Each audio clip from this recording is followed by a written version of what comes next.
పేరుకేమో పెద్ద పెద్ద ఆఫీసర్లు, లక్షల్లో జీతాలు, కానీ చేసేవన్నీ దొంగ పనులు. అధికారాన్ని అడ్డు పెట్టుకొని డబ్బు సంపాదించడమే వారి లక్ష్యం. అందిన కాడికి దోచేయాలి, కోట్లు ఆస్తులు కూడబెట్టాలి, వారసత్వానికి అందించాలి, జల్సాలు చేయాలి. కొందరు అధికారుల తీరిదే.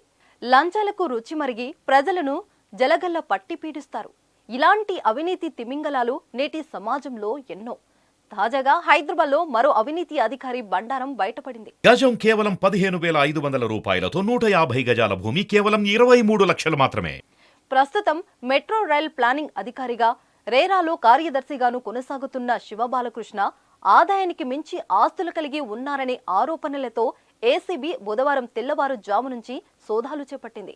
ఏకకాలంలో 14 బృందాలుగా విడిపోయి బాలకృష్ణ నివాసం, కార్యాలయాలు, బంధువుల ఇళ్లలో సోదాలు చేశాయి.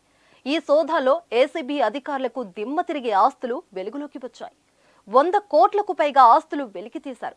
40 లక్షల నగదు, 2 కేజీల బంగారం, స్థిర చరాస్తులకు సంబంధించిన పత్రాలు, 60 ఖరీదైన చేతి గడియారాలు, 14 స్మార్ట్ ఫోన్లు, 10 ల్యాప్టాప్లు అధికారులు గుర్తించారు.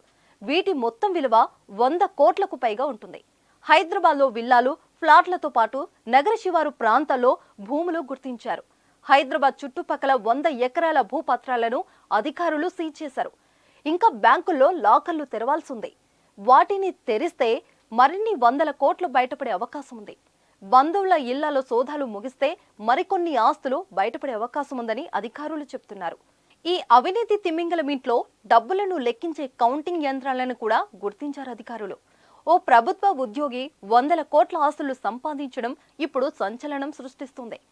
శివబాలకృష్ణ అక్రమాస్తుల చిట్టా చూసిన జనం ఒక్కసారిగా ఉలిక్కిపడ్డారు. శివబాలకృష్ణ హెచ్ఎండిఏలో 2018 నుంచి గత ఏడాది వరకు టౌన్ ప్లానింగ్ డైరెక్టర్గా విధులు నిర్వహించాడు. ప్రస్తుతం రేరా సెక్రటరీగా పనిచేశాడు. గతంలో municipal administration and urban development planning డైరెక్టర్గా పనిచేశాడు. ఆ సమయంలోనే భారీగా అక్రమాలకు పాల్పడినట్లు ఆరోపణలున్నాయి. హెచ్ఎండిఏ పరిధిలో రియల్ ఎస్టేట్ కంపెనీలకు లబ్ధి చేకూరే విధంగా లాబింగ్ నడిపినట్లు కూడా శివ బాలకృష్ణపై ఆరోపణలున్నాయి.